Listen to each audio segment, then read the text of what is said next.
स्वामी राधा स्वामी दयाल की दया, राधा स्वामी सह राधा स्वामी। प्रेमियों, सत्संगियों, माता और बहनों, सबका आगे बेनती से जितनी बार सत्संग हो शांति तो सुनते रहें। ये तो मन पता है कि मेरे जितने प्रेमी सत्संगी मेरी बहन भाई आए हैं, इनमें बड़ा भारी प्यार है और शांति है। और सवेरे सवेरे यही एक आशीर्वाद दूं सूं मेरे सतगुरु के हुक्म से कि तुम्हारा में शांति ही बनी रहे और आप शरीर में प्यार भी बना रहे और सेवा भी बनी रहे और भक्ति भी बनी रहे। क्यों? मैं शाम को देखा था, इतने प्यार तो बैठे रहे, कोई किसी ने चू नहीं करी न। सत्संग सुनने तो पता लग जाता है, सत्संगी जो सत्संग करने वाले को भी, कि सत्संगियों का कितना आप शरीर में प्यार है, कितना कंट्रोल है। जो उस प्यार को देख करके हरेक मानस कह देता हुआ धन हो, बड़ा भारी प्यार। मैं इनको क्यों सत्संग कराता हूं कि आप लोगों ने सत्संग का पता लगता रहे। मैं एक बार बाहर चला गया था गेलडे दिनी, मेरे पास 20, 30, 40 सत्संगी गए थे। इनको सब जगह देख के आए, देखना पता लग गया कि हाँ डेरे कैसे हैं, डेरों में किस तरह रहा जाता है। इसीलिए मैं किसी का बंधन नहीं लगा रखा ने आपके भाई हमारे सत्संग तो सिवाय किसी का सत्संग नहीं सुनोगे। काफी लोग तो वो बंधन लगा देते, मैं उनको संत नहीं कहता न, चाहे वो मेरे को संत मत कहो, पर मैं नहीं कहता। क्यों? हम बंधन में तो थे आए जिद के, बंधन में जल में, बंधन में पड़े, बंधन में मर जाते हैं।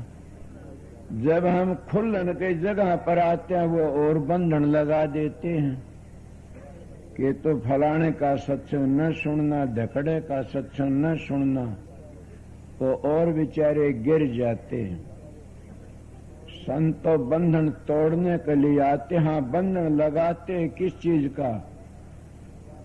शराबा कबाबा का, विषय विकारों का, इन तो बच की रहो। बंधन लगाते हैं कि ज्यादा आजादी की बात नहीं है न, कुछ न कुछ मालिक की बंदगी भी करते रहो। मगर ये बंधन नहीं लगाते कि तुम किसी के सत्संग मत जाओ। ये नहीं लगाते न कि तुम उन सत्संगों ने घटिया बातें अपने दिमाग में दिलना, वो कहते सुन लो, फिर सुन की अपने घर ही आओ बैठो, फिर उन बातों ने विचारो कौन सी बात रखने वाली से, कौन सी छोड़ने वाली से। आप पिछले दिन ही गया हो, पता है आप लोग तो पहली भी एक बार गए थे हम किसी जगह पर, वहां हमारे साथ में उस जमाने में भुआ जीव थी, मेरे महाराज भी थे, अरमान साहब सतगुरु, जयलीराम था, रतीराम, हम 8-10 जने गए थे। उस वक्त में हमारे साथ में ऐसा व्यवहार होया बाहर कि जयलीराम कहने लगा मैं यहाँ नहीं रहता, यहाँ कुछ नहीं है न, हमारे पास ही है। मन का ना ठहरो, देखो मैं दिखाने के लिए आया हूं, और देखना पता लग जाता है। मैं सीधा साधा मान, न मैं पॉलिसी लाई न मैं पॉलिसी जानता। मैं अपना काम किया वो बता देता हूं। जितने महात्मा संत जितने आए सभी को बंदगी करता हूं, मगर हजूर स्वामी जी महाराज जैसा संत ने धरती पर आया न आ सकता। इसलिए कहता हूं उनकी वाणी को देख करके न। एक कई बार बताई से हरिद्वार में एक सरदार महात्मा था, वो तरण त्यारण की गद्दिया महाराज बग्गा सिंह तो नाम लिया बताया था। वो कहने लगा, ए संत जी ग्रंथ तो सभी पवित्र हैं, मगर महाराज जी का स्वामी जी का सार वचन तो एक महापवित्र ग्रंथ है। मेरे दिल में ख्याल आया कि और पवित्र ये महापवित्र किस तरह बताया। वो कहने लगा, सब में किसी में रोचक बात है, किसी में भयानक बातें हैं, मगर स्वामी जी महाराज के ग्रंथ में सारी यथार्थ बातें हैं। मैं कहता हूं कि ये लोग हम भजन भी न करें, अगर एक टाइम भी सार वचन का पाठ कर लें तब भी हम कभी बहका नहीं गे न। तब भी हम उन माला फेरने वाले जप तप करने वाले तो हजारों दर्जे आगे चले जाएंगे, और तब भी हम उस रोज को पढ़ने तो इतना ज्ञान हो जाएगा हमको कि तुरिया पद कहाँ है। कई कईयों को ये पता नहीं तुरिया पद कहते किसको कहते, आखिरी पद है तुरिया। ए भले मानसो, तुरिया पत्ता हमारी अली पेबे शुरू होती है। मेरे को एक बातें कही किसी ने कि तुरिया पद आखिरी है, मन का ना। बोला नहीं, अब ये बातें हुई थी कि आखिरी पद है, मानना गलत बातें मैं क्या कहूं। कई बातें ऐसी हो जा, तुरिया पद आखिरी नहीं है, तुरिया पद तो अली पेबे शुरू होती है संतों की। और जिसका संख्या हो तो मेरे पास आके पूछ लेना। बल्कि ये बातें जरूर है, पहले जमाने में गाया करते थे, मुश्किल है तुरिया पद का पावना। वे बेचारे क्यों गाया करते थे, वे नू गाया करते थे, गुदा चक्कर तो चला करते थे। कहना कुछ और है, क्रिया कुछ और है। जब वो क्रिया करके चलता है तब पता लगता। उस जमाने में लंबी उम्र होया करती थी। कितनी लंबी उम्र, 1,00,000 वर्ष की उम्र थी सतयुग में। जब गुदा चक्कर तो चला करते थे तो सने सने सने सने मुश्किल थे कोई बड़े ते बड़ा योगी तुरिया पद पहुंचा करता था। कई तो गणेश की बड़ाई करके चले गए, कई ब्रह्मा की बड़ाई करके चले गए, कभी विष्णु की, कोई शंकर जी की, और कई कई दुर्गा भवानी की बड़ाई करके चले गए। वो बेचारे मुश्किल से इस पद लग पहुंचे, और ये मामूली नहीं था न पहुंचना। और इतनी क्रिया करा कितनी भारी। कहते कई कई दिनों तक खड़े तपया करते थे, कई कई दिनों तक जप करया करते थे। इले जैसा जमाना था वैसा ही काम करते रहे।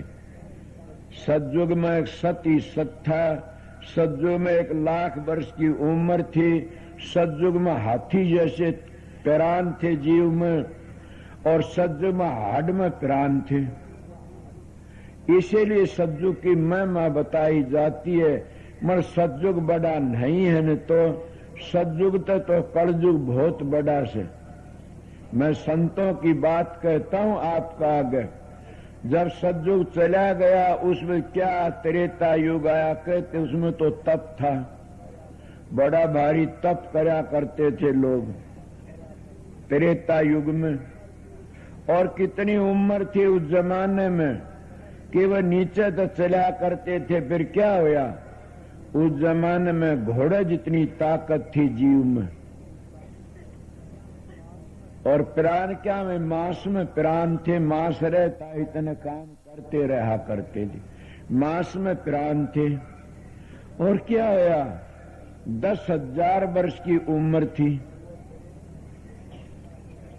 और वो त्रेता युग में तप करा करते। क्या करा आपने देखा? रामायण तो सुनी होगी, रामानंद सागर ने तो जिंदी कर दी रामायण।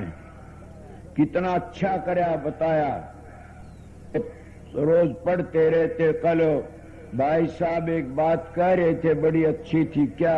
अरे इन ग्रंथों को पढ़ते हो, ग्रंथ जो लिखे उन जो काम करा वो तो नहीं करते कभी भी।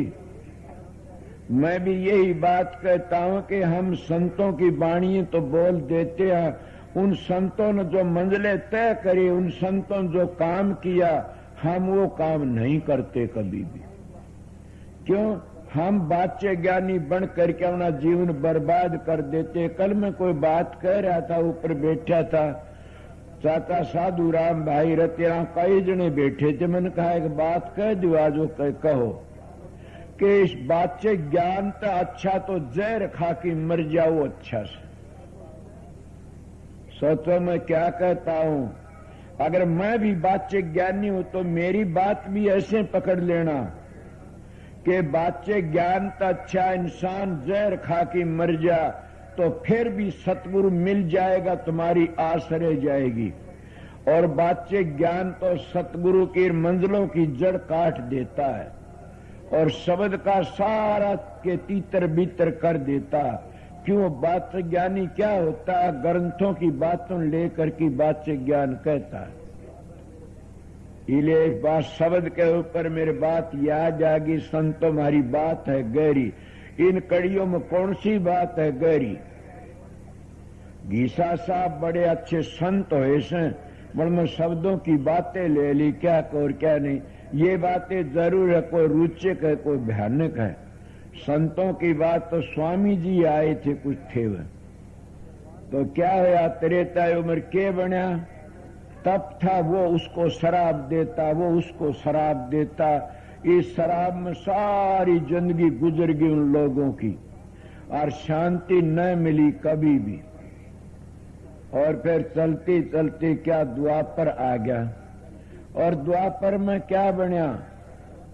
कहते द्वापर में पूजा पाठ थी, होम यज्ञ थे, इस तरह बताते हैं। जब पूजा पाठ करते रहे, क्या उनमें कोई जीव में कितनी ताकत रहेगी? बकरी जितनी ताकत जीव में रहेगी, 1000 वर्ष की उम्र रहेगी और खून में प्राण रहेगी। और वो भी जमाना चला गया, सन 1000 वर्ष की उम्र थी और कलयुग आ जाता है। जब कलयुग आया तो जीव में 100 वर्ष की उम्र रह जाती है। हमारी कलयुग 100 वर्ष की उम्र है। और क्या बताया? कीड़ी जितनी ताकत है जीव में। और ये अन्नमय कोष तो कलयुग में लगी से पहली नहीं। अन्नमय कोष कलयुग में, अन्न में प्राण रहेगे। जब 2 मिनट अन्न न मिले तो लेने के देने पड़ जाते हैं और सब कहीं को भूल जाते हैं। इसलिए कलयुग में कितनी बड़ी बात है कि कलयुग एक बड़ा पवित्र युग है। जो भक्ति है, जितने संत आए कलयुग में आए और जितने जीवों का उद्धार है कलयुग, इतना न सतयुग में हुआ, न त्रेता में हुआ, न द्वापर में हुआ। आप लोग काफी बैठे हुए सो, इसलिए पढ़े लिखे भी हो, समझदार भी हो। जितने कलयुग में जीवों का उद्धार होया और होना से ऐसा पहले नहीं होया कभी भी। मैं कबीर साहब की वाणी सुनी थी कि सतयुग में तो 2-3 त्रेता में 2-4 तेरे इस तरह करती गए, कलयुग में तो जीवों का ठेका ठा लिया संतों ने। और सबसे पहले कबीर साहब माने जाते हैं चारों युगों के संत।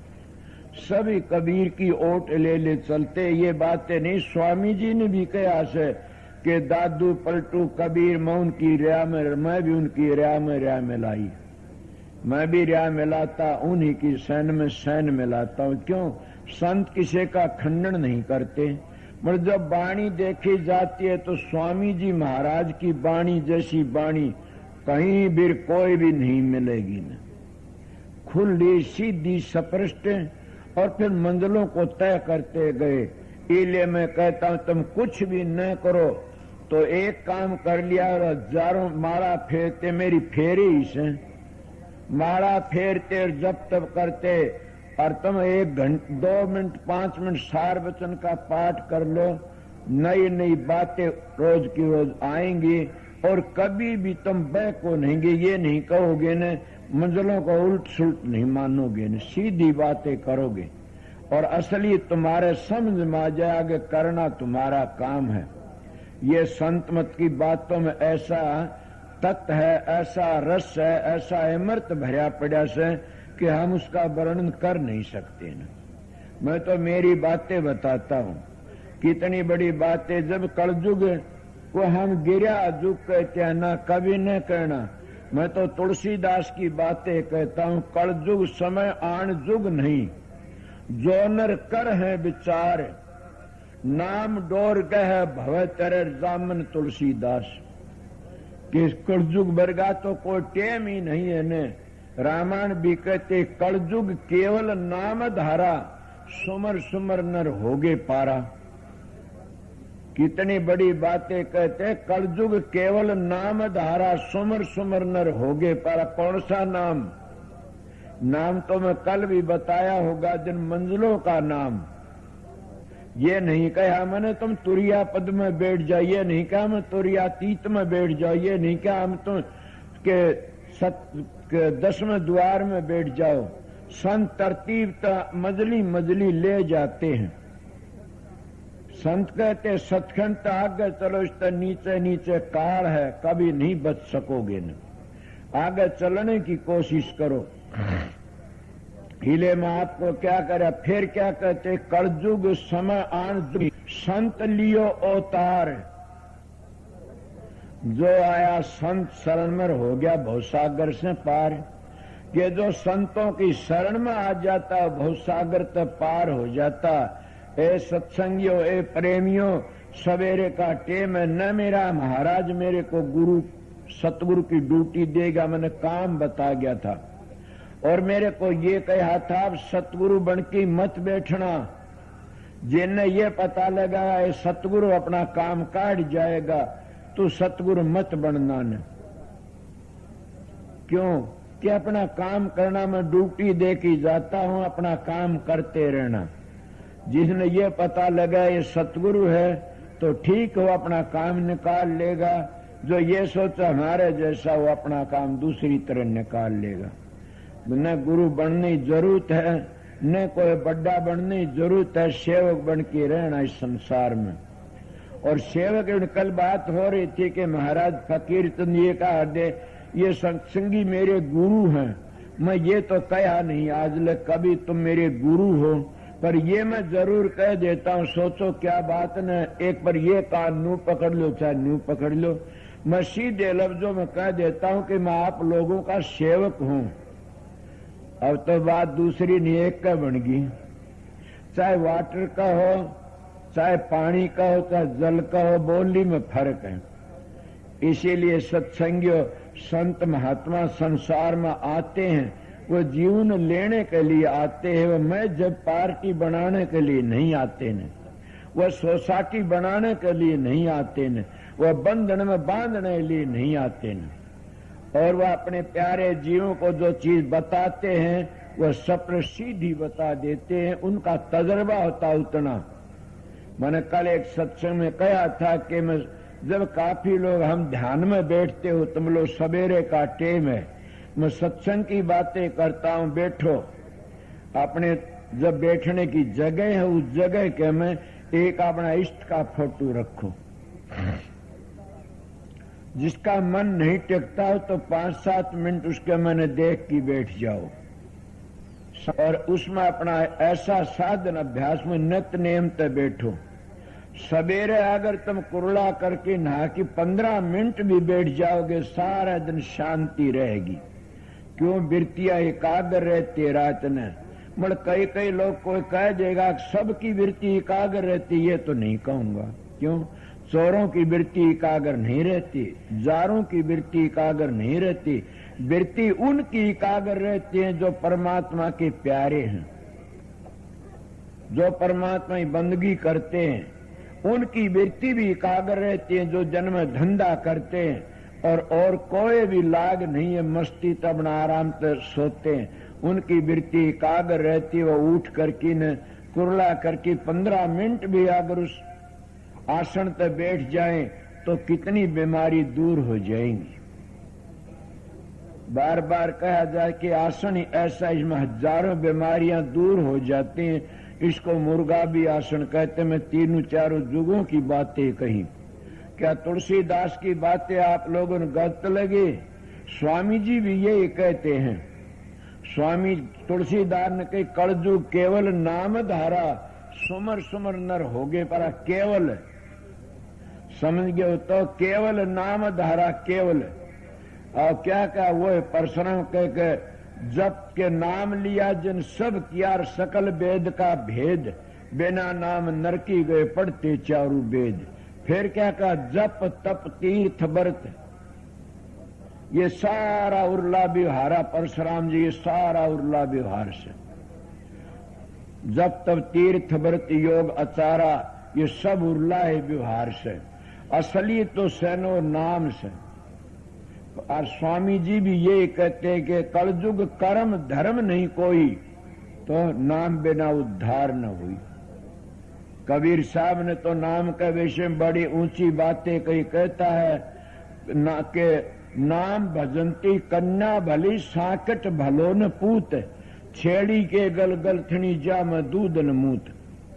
फिर कहे राम भजंता कुष्टी भला, चूई चूई पड़े जो चाम, कंचन दे किस काम की जा मुख नाही राम। केवा कंचन दे किस काम की से, वो सुंदर तन किस काम का से, जो परमात्मा भक्ति नहीं है। शरीर तो वो है पवित्र से जो परमात्मा भक्ति से। सतगुरु की दया तो वो है मानी जाती जो मंजिले मंजिले अपना रास्ता तय कर लेते हैं।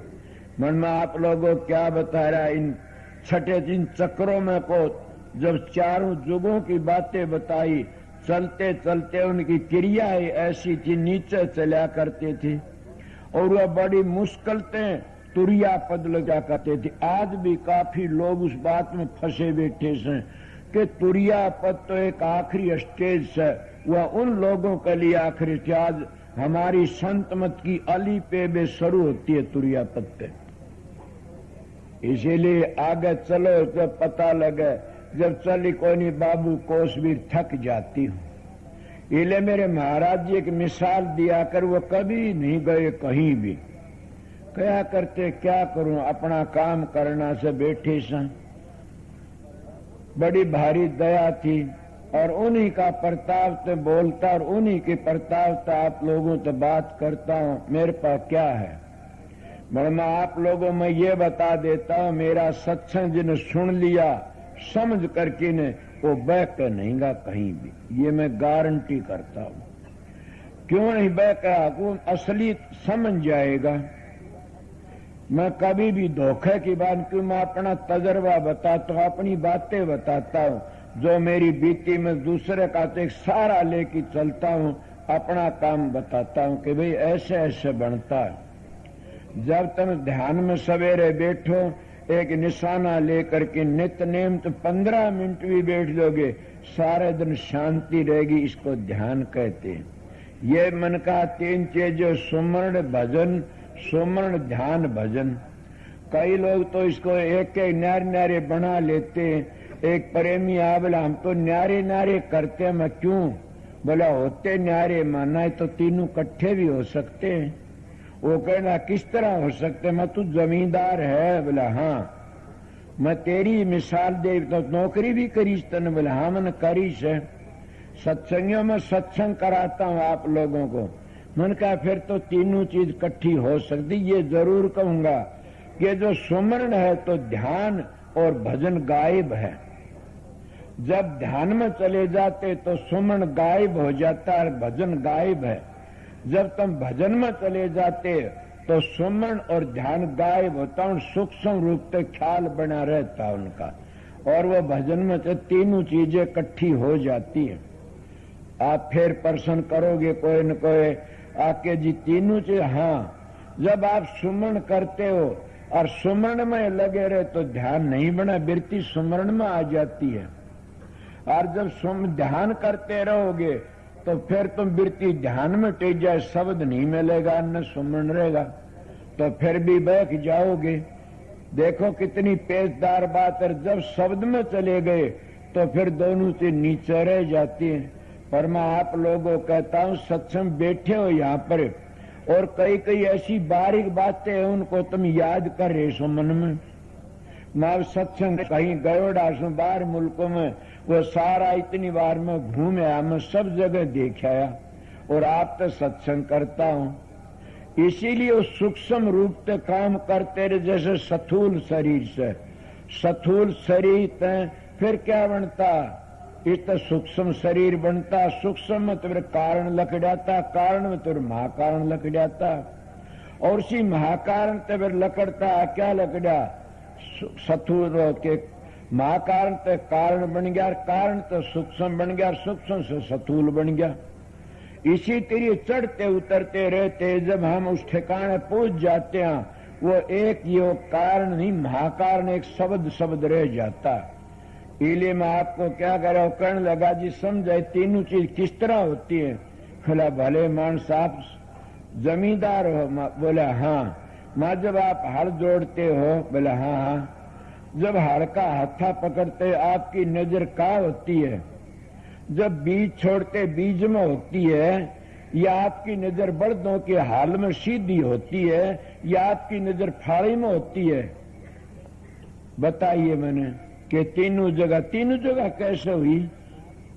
बोला जी इसी तरह आदत पड़ जाती, अभ्यासी पूर्ण सतगुरु के चीज नहीं कराता ने।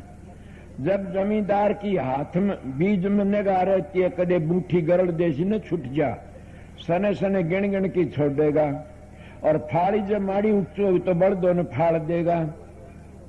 अगर जो हाल उच्चुक होगी तो खुद बांगा लकड़िया में जमींदार का बेटा हूं। वो कहने लगे बात बिल्कुल ठीक, तीनों एक बार करता है ना। हाँ, अरे ये तो दूसरी बातें, ये तो भजन सुमरण की बातें, इनमें तो दो तीन और भी कर सकते हो, और इनके ऊपर अटैक करते हो। जब तीसरी चौथी बात आ जाती है, जब तीनों बातों ने मिला के इन अभ्यास में बैठते हो, तो इनमें चौथी बात और भी धस जाती है। बोला वह क्या कि आप सुमरण करते और ध्यान करते और भजन करते हो, और भजन करती करती सुमन करती करती तुम्हारे गंदे विचार कहीं गंदी जगह भी चले जाते, तुम्हारा मन वहां घर कर लेता है, और फिर घर उस मरवाड़े भी कोई ताकत है। वो कहना बिल्कुल ठीक है। तो और भी सुन लिया। भी जब तुम फौज में नौकरी करते, काफी भाई बैठे होंगे, फौज में नौकरी करते हो, जब तुम चांदमारी करते हो कितना ख्याल रखते हो। मेरी चांदमारी करी, मैं नौकरी करी थी कुछ दिन, कि जब छाती का यहाँ कांधे पर रफल लगाते हो तो रफल को चौकस पकड़ते हुए ढीली पड़ गई तो कांधे को तोड़ दे झटका मार की न, उसका ख्याल रखते हो। फिर दो पखड़ी होती हैं, उन दोनों पखड़ियों बीच में माखी होती, उसका ध्यान रखते हो, और उसका ध्यान रखती फिर नाड़ी पर सीधी चली जाती है। फिर टारगेट का ध्यान करते हो आगे, और तीनों चारों ध्यान मिलाकर के तब घोड़ा दाबने का भी ख्याल करते हो, और वो घोड़ा माड़ी उच्चो टेढ़ा चला जाए, इसलिए सारे निशाने मिलाने पड़ते हैं। तो ये भी क्या है, ये हमारी नाक की अणी है, ये तो एक नाड़ है बंदूक की, और ये नाड़ी है, ये एड़ा नाड़ी, पिंगला नाड़ी, सुखमना, ये दो नाड़ी है, ये दो खूंटी है। और जब माखी पर निशाना करते हो वो हमारी तीसरी नाड़ी, इसको सुखमना कहते हैं। रास्ता सारंग में है जलवर पर जाने के लिए, इसीलिए महात्मा कहते हैं कि इन नाड़ियों के बीच में चढ़ जाओ। कई शब्द गाया करते कि मस्तक लाग रही मेरे गुरु चरणों की धूल, जब आ धूल चढ़ी मस्तक दुबदा होगी दूर। जब इस तरह ध्यान करके न ऊपर चलोगे सारी दुविधाएं मिट जाएंगी, तो फिर तुम्हारा निशाना उस माखी की सीध में लग जाएगा। इसको हम तीसरा तिल कहते हैं। उस माखी को, उस तीसरे तिल को बींद करके न और चलते हैं, उसको तुरिया पद भी कह देते हैं। और तुरिया पत्ता आगे तुरिया तीत मती जैसे आते, ये त्रिकुटी को कहते हैं। इसलिए साधन करते करते करते करते आगे चले जाते हैं। इन निशानों को मैं वो जवाब दिया, किसी प्रेमी को कहा था, तीनों चीज कैसे इकट्ठी कर सकते हैं? आप लोगों ने ज्यादा तकलीफ की जरूरत नहीं है न, आप तो ऐसे ही बैठ करके न और अपने द्वारों को बंद करके न, आसन लगा करके न, निशाना जैसे मैं बताया छठे चक्कर पर जचा लो और उस जगह पर ऐसे टेकी बैठो कि शांति तो बार बार बार बार अपनी वृत्ति को टिकाम दे रहो। जब वह वृत्ति तुम्हारी टिक जाए, सुमन करते रहो, जबान जीभ तो मत बोलो, तो क्या करोगे? वो तो जर्ब लगती है। मैं कल आ रहा था तो एक ट्रैक्टर बोल रहा था, वो एक जना मैंने कहने लग गया कि वो ट्रैक्टर टोटा टोटा कहता, मानना तो यो कहता, उसका नाम लिया मैं मेरे शेत्या में, वो कहता तू डूब गया बोले। वो बोले हनु ये कैसा? ये तो तुम्हारा ख्याल है। जैसा तुम कई लकड़ी बोलती, जानवर बोलता, गाड़ी चलती है छह पीछे, और के में नहीं, मैं तो सीधा वो बोलती, मैं कहा वो गाड़ी क्या कहती है? सच ना, वो कहती है राधा स्वामी राधा स्वामी राधा स्वामी। मेरे पास में एक बार कोई ऐसा मामला बीत गया था, वो मेरी खिलाफत करने आड़े आए, तो मैं उनके दौर वो बैठा, कहने लगा क्या राधा स्वामी? मैं क्यों, क्या बात हुई? कि ये बकवाद है। मैं बोला तेरी घड़ी बोलती है? बोला हाँ। ये खट खट नहीं करती तो ये तो राधा स्वामी राधा स्वामी करती है। बोले यही तो ख्याल बन जाता। मैं ख्याल की भक्ति होती है और कहीं भक्ति होती है। जिसका ख्याल नहीं जिस चीज में, तो वह भक्ति क्या है? माँ का ख्याल बच्चे में नहीं तो नहीं पालेगी कभी भी, समझ गए? और स्त्री पुरुष का दोनों ख्याल नहीं मिला तो कभी घर नहीं बसेगा न। इसलिए गुरु शिष्य का ख्याल नहीं मिला तो कभी भी प्यार नहीं रहेगा न। इसीलिए जब हमारा ख्याल, हमारी तवज्जा उस छठे चक्कर पर नहीं डटी तो हम कभी भी भक्ति नहीं कर सकते न। सारी जिंदगी चली जाती है। इसलिए भक्ति है ख्याल की, और ख्याल ही का खेल है सारा। अपनी को उसको तवज्जा कहता है, को उसको सूरत कहता है। उस सूरत को निशाने पर डांटना ही है। जिसकी सूरत निशाने डट गई उसका तीर निशाना लग गया। जिसकी सूरत छठे चक्कर नहीं डटी उसका तीर निशाने नहीं लगा। उन्हें अपने सतगुरु से बेनती करनी चाहिए। न दाढ़ी तो संत बन सकते, न कपड़े बदलने तो संत बन सकते हो, न जटा राखने तो बन सकते, न कटाने तो बन सकते। संत किसको कहते? अगर संत है तो सहन करना सीखो।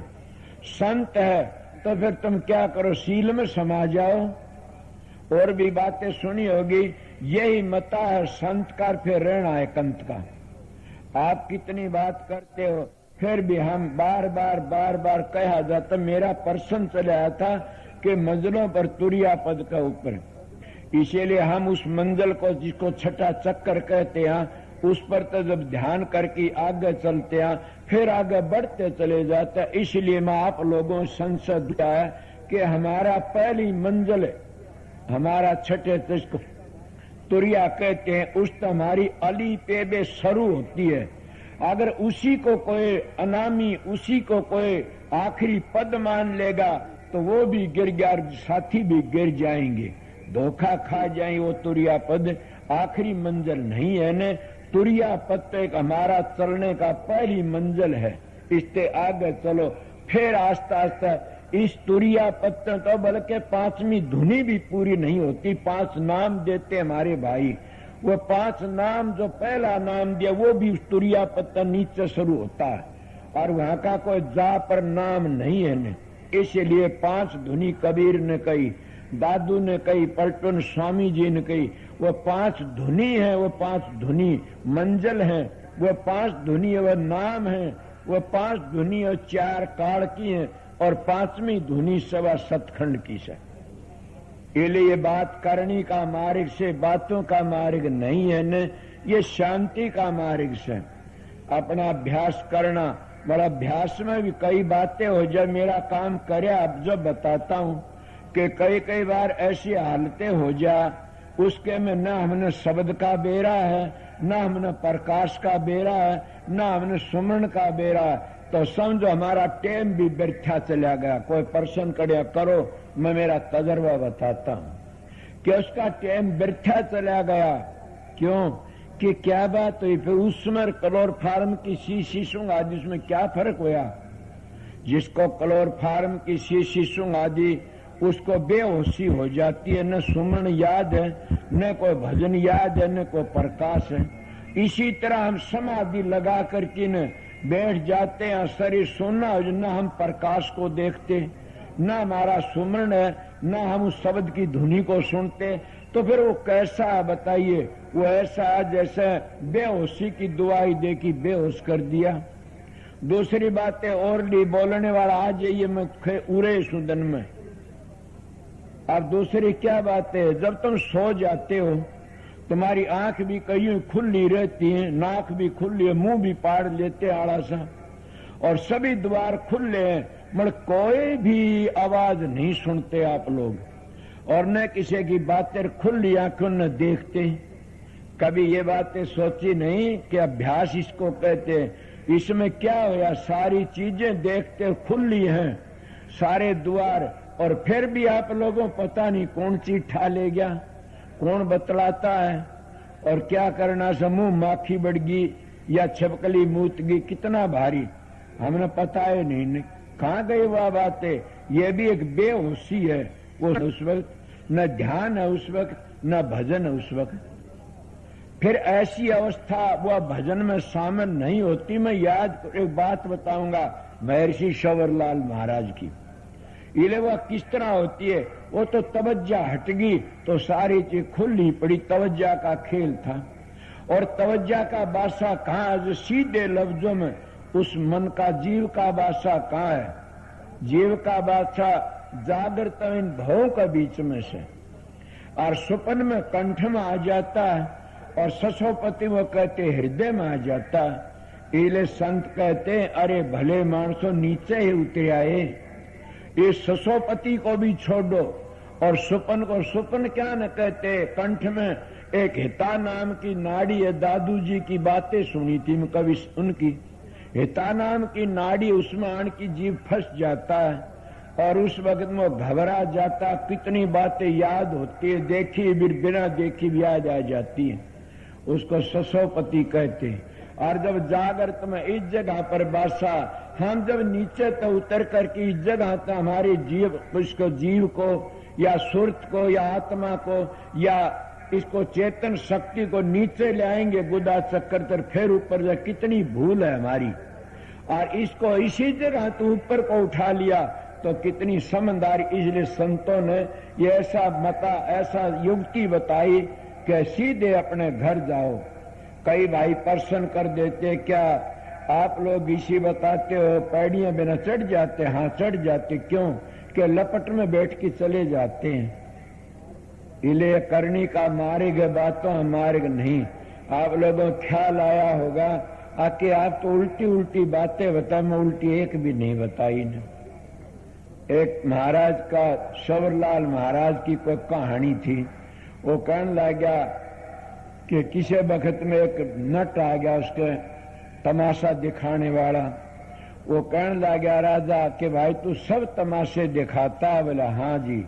कि हमने ऐसा तमाशा देखा, कोई योगी का सांग भर किला। बोला जी जरूर दिखाऊंगा। वो कुछ महात्मा उधर कुदर बैठ की न अपनी समाधि लगाना सीख गया। ये भी कभी मेरे पूछी है किसी ने मेरे पास, नारायण सिंह या गिल साहब ये मास्टर रहते हैं, कभी किसी ने ये बातें नहीं कि समाधि कोई न्यारी चीज है, कपाल या न्यारी चीज है, या सुर शब्द का योग न्यारी से, तीनों ही न्यारी चीज हैं। और मन न्यारा, सुरत न्यारी है एक। ये जिस मंजिल पर आती है न्यारे न्यारे बन जाते हैं, और उस जगह पर जाते होने वो एक ही रह जाता। सुना नहीं स्वामी जी के, सुरत हुई अति कर्मगनानी, पुरुष नामी जाए समानी एक रहेगी। कबीर साहब भी ये कहते हैं, तहां पुरुष व कछु नहीं कहें कबीर हम जानी। वहां कछु ने कित गए वो सारे, ये शरीर कितने ढांचे में बने, 25 प्रकृति, 4 गुण न 3 गुण, 5 तत्व और 10 इंद्री और 10 प्राण से और 4 अंतःकरण से, कितने बताऊं। अभी तो और भी रह गए 2 मन और 2 रानी मन का परवर्ती नवर्ती और रानिया के 8-8 बच्चे करा केन के बबाल से कठे तो बना वो। और वो है फिर सारा जब समट के ऊपर जाते हैं वो शरीर में एक ही ताकत लकड़ जाती है और सारी वह कहां गई, कितने आई थी वह, जैसे तेल का टपका पानी में गिरा, कितने रंग लकड़िया तेल में थे, इसलिए समट गया तो वो रंग सारे खत्म हो गए। वो सारा रंग सारा खेल किसका था? सूरत का। जब उस सूरत को तुम जैसे कपाड़िया समाधि कहते उस रूप में ले जाओगे तो भजन सुमन नहीं बनेगा कभी भी। वो तो जैसे किसी को बेहोशी का कुछ सुआ लगा दिया कि बेहोशी किसी लाठी लगी बेहोश हुआ, कई दिन होशे को नहीं होता ने, और सुमन ध्यान भजन चले जाते हैं। सुमन ध्यान भजन उसको कहते हैं हम अपने शरीर की शुद्ध रहती है और हम उसका आनंद लेते हैं और हम धुनी को सुनते रहते हैं। आप बताइए, सुनते रहोगे तो तुम्हारी चेतन शक्ति तभी सुनोगे। चेतन शक्ति जब लकड़ जाती है सारे काम फीके पड़ जाते हैं। इसलिए चेतन शक्ति में है सब कुछ। किसमें? जिसको तुम राधा कहते हो, जिसको तुम जीव कहते हो, जिसको तुम आत्मा कहते हो, जिसको तुम इस शरीर के सब को चल्लू करिए, हम तो उसको सूरत कह देते हैं, रूह कह देते हैं। कितने तुम्हारे नाम लो, उस तो सब में चेतन, जैसे बिजली के सारे लट्टू चेतन है और जब बिजली की धार मुड़ जाती है सारे लट्टू बेकार हो जाते हैं। कहाँ गए? ये धोले लट्टू थे, ये लाल थे, काले थे, सारे खत्म हो गए। इसी तरह सूरत जो है ये चेतन शक्ति है और इस सूरत ने जिस तरह आकर के इन शरीर में घर बनाया तो इन्हें क्या बना दिया? 3 गुण बना दिए, 5 तत्व बना दिए, 3 गुण बना दिए और 5 तत्व लिए 25 प्रकृति बना दी नारी नारी। जैसे हाड मांस रोम नाड़ी त्वचा जानिए पृथ्वी तत्व पहचान, बल करना और धावना उठना संकोच, देवड़ ऐसो जानिए वायु तत्व सोच, ये धूपना लाल करना ही डाड़ के कही जल तत्व से कितनी बताऊं, काम करो लोग ये वायु और बता देते। इस तरह न्यारी न्यारी है ये 25 प्रकृति और 10 प्राण किसने बनाए? उस जीवात्मा ने। सोचो, उस जीवात्मा ने जब तुम साधन अभ्यास करके ने और जिंदगी में मोड़ की उल्टी तुरिया पद पर पहुंचते हो, जब अभ्यास करना वहां शुरू करते हो तो नीचे तो सारा शरीर मृत्यु हो जाता है, होश रहता मन मृत्यु हो जाता। हमारे संतों ने कहा नीचे का शरीर सुनना हो जा तो समझो अब हमारा ध्यान लगता है और अपने ऊपर को वृत्ति को टिकाई रखो। जब तुमने आनंद आना 100,000 धुनी सुने तो समझो अब तो फूट गया आसमान शब्द की घमक में, लागी आग गगन में सुरत की चमक में, शेष नाग कवच सब लगे कांपने, अरे हरे पलटू सुन समाध की खबर नहीं आपने? इसको सुन समाध कहते हैं, इसमें चेतनता रहती है। वह बात नहीं है, मैं बताई तो महाराज जी की मिसाल दे रहा तो उन्हें क्या बताया? वो भाट था, भांड था, वो सांग दिखाने वाला, वो अपनी समाधि लगाना सीख गया।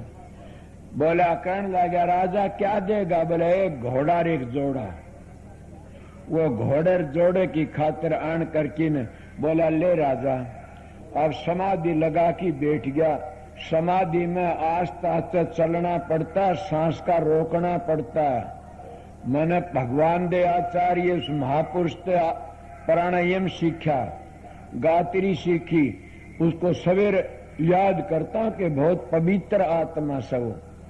फिर और क्या सारे थोड़े हो सकते हैं। मेरे को प्राणायाम सिखाया, मैं इस तरह बैठ करके न मुंह को बंद कर लेंदा, नाक में को सारता, फिर मुंह में को छोड़ दिया करता। फिर इस तरह ये खींचना पूरक है, फिर को रोकना कुंभ है, फिर तारना रेचक है। इस तरह ये होया करते थे। मेरे गांव के बैठे में आध घंटे तो ज्यादा भी रोकना शुरू कर दिया। जब वो रोका जाता मेरा तजर्बा उसमें सुमरण नहीं होया करता था। उसमें प्राण को रोक लिया कर, सुमरण भजन कोई नहीं कुछ भी। इला आस्ता आस्ता बढ़ जाती है, फिर कई घंटे लगा देते हैं। इसी वो क्या रहा उस नट ने या बाजीगर ने या भाण ने वो खेल समाधि लगा के बैठिया। राजा ने सोचा तो कई दिन हो गए उठता ही नहीं ने। जब वो उठाया तो हाथ नहीं, राजा ने उसको पर कढ़ाया, मुद्दा मार दिया। आप कहोगे जी मरिया नहीं, हमें पहले नहीं बता गया कि सतयुग में 1 लाख वर्ष हाड़ में प्राण थे। जब तक हाड़ रहते इतने शरीर बिगड़ता नहीं, सी अवस्था थी। वो उसका ढक दिया। वो राजा भी चौड़ा छोड़ गया। वो राजा का बेटा राज वो भी चौड़ा छोड़ गया। वो राजा का पोता गद्दी पर बैठा। वो माटी पड़ गई उस कढ़ाई के ऊपर को। ये मैं तो सोबरलाल महाराज की कहानी बताता हूँ। वह उनकी मर्जी से मैं तो सत्य मानता हूँ, सच्ची होगी। संत की बात तो झूठी न माननी चाहिए। मैं संत की बातें कहता हूँ, कभी बनावटी संतों की बातों न मान बैठो न गिर जाओगे। वो तो पहली कह गया बात से ज्ञान था अच्छा, जहर खा की मर जा तो अच्छा से। बात से ज्ञान 1000 मन और 1 घड़ी का ध्यान उस बात से ज्ञान की जड़ काट देता है, ध्यान करे तो। इसीलिए क्या करा, जब उसका पोता बैठा और किसी वक्त में ऐसा आया हुआ जगह खुदवानी शुरू करी और जो है उसकी कुदाड़ लागी, कड़ाई टनकार उठी और कहते उसकी समाधि खुल गई। समाधि खुल गई, काढ़ा कड़ाई हटाए, समाधि खुल। कहता ला राजा घोड़ा जोड़ा, ला राजा घोड़ा जोड़ा। वो कहना क्या बात है, कौन है तू? बोला मैं तुम्हारा भांड हूं और आपने तो कही थी समाधि लगाई दिखा दे महात्मा संग। आपने कहा था घोड़ा